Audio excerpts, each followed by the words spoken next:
Oh, finally, after a long day, I can just hit the sack. Whoa, whoa, whoa, whoa, whoa. You unnecessarily threw yourself to the bed really hard there. Try again. Get up. If you want to hit the sack, there you go. Like, hit the sack nice and slowly, okay? Slowly, slowly, slowly. Yes, that's how you get a sack. There you go. What's going on, Falcons fans? Logan here. Welcome back to Rise Up Rundown. And if you're new here, welcome. Boy, oh boy, there's a bunch of things to talk about for this Falcons and Buccaneers game. And I'm going to try and make this game recap much more, interesting than the reaction video I made last Sunday, where it was only like 17 seconds long. And about the only things I really said was like, oh, we came close. I liked the effort, but we got to bounce back. And I don't know, I just felt like that was sort of a disappointing reaction video. The three things I was thinking of in my head while I was recording it, I think this is kind of why it was only 17 seconds long and whatnot, is one, can the Falcons fans even hear me? I'm literally recording this in this Bucs stadium. I don't know if they could hear me. Two, I was literally hot as hell. I just needed water. That's all I was thinking about. The camera's not gonna pick up on this, or at least most likely, but these parts of my arms are burnt crisp to where if the Falcons needed to change the red of their team, they would take the colors of my arms because they appreciate that red color for a change. It's seriously so bad. And I lost my voice. I only got 4 hours of sleep, so I hope I don't sound and look dead right now.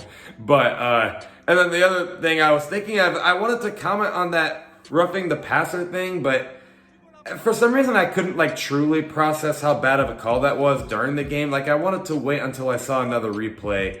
But there were just a lot of things, so I hope I can make a better recap of the game here. So let's just get over that roughing the passer call real quickly. What are my thoughts on it?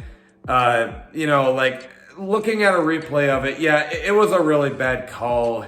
It was a clean sack, and Grady Jarrett almost did exactly what he did throughout the entire season, where he has this big, giant, game-changing sack, and then something after that saves us the game, against the Seahawks, getting a sack against Geno Smith. And then after that, Richie Grant seals the deal and the Falcons win. Versus the Browns, Grady Jarrett gets a sack versus Jacoby Brissett, and then D. Alford seals the deal.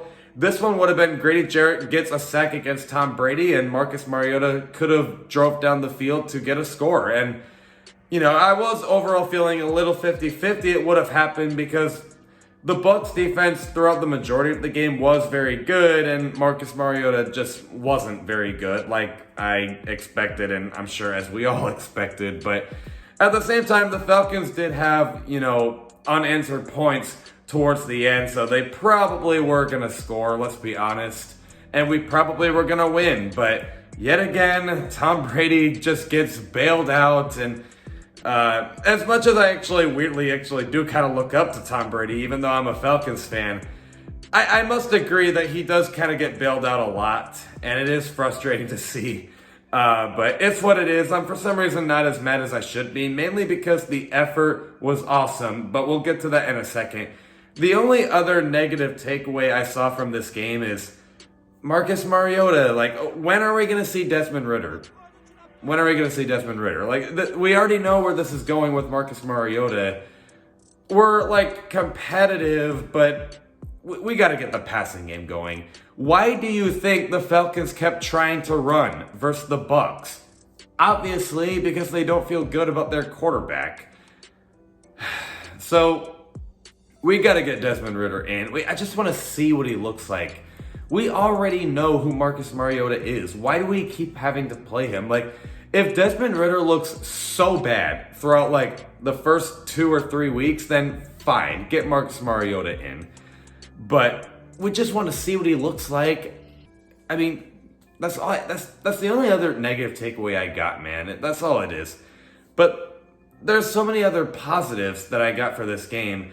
And you know how I said I appreciate the effort from this team? I wanted to go over that. This team is not a bad team. the majority of the team is really good. I mean, Dean Pease's defense is actually stepping up recently. The first quarter, or the first half of the game, like, you know, we weren't really in it. But at the same time, we kind of were. Like, we stopped Leonard Fournette on like 4th and 1, 4th and inches. Like, that was pretty huge. And then AJ Terrell had another great game. Grady Jarrett is having a monster year. I saw Jalen Hawkins make some plays here and there. But the second half is where our defense really came in clutch. Like, I mean, I don't know. Like, our defense was actually playing much better. We're becoming a better defense than we were last year. And our offensive line is still protecting sort of well. The run game is still a monster run game. Marcus Mariota as a running quarterback is awesome. He's fun to watch there. And, you know, it was nice to see Avery Williams get his first touchdown as a running back. And I don't know, like we were running the ball well. Drake London made some cool catches here and there. Olamide Zaccheaus, I believe, had a touchdown. And we almost came back, and frankly, we probably should have. So it's not a bad team. That's why I'm not really walking away all that mad about it, because if this was a blowout, if it stayed 21-0, like we just like never did anything, I would have been like, this was a horrible performance. But I just, you know, I didn't leave the game yet because I was like, I feel like the Falcons are going to come back, and they should have. But, you know, there you go. Like, the Falcons were kind of coming back against Tom Brady. And that's why I'm not really too worried about the next few games coming up. Are the Falcons a playoff team? I don't really know. But, I mean, I just was like, hey, I appreciate the effort. Like, we almost came back. You can never count us out. We're not an awful team, and that's why I'm really happy.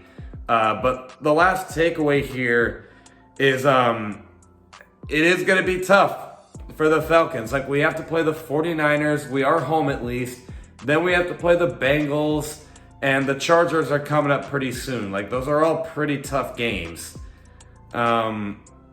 So we have a lot to prove, but I think we can pull out some magical wins here, and the Falcons should be okay. So, I don't know. I'm not really all that mad like I feel I should be. But let me know what you guys think in the comments below. Other than that, I'll see you guys with a video this Friday at 11 o'clock a.m. Eastern. Love and appreciate y'all for the support. And, as always, rise up.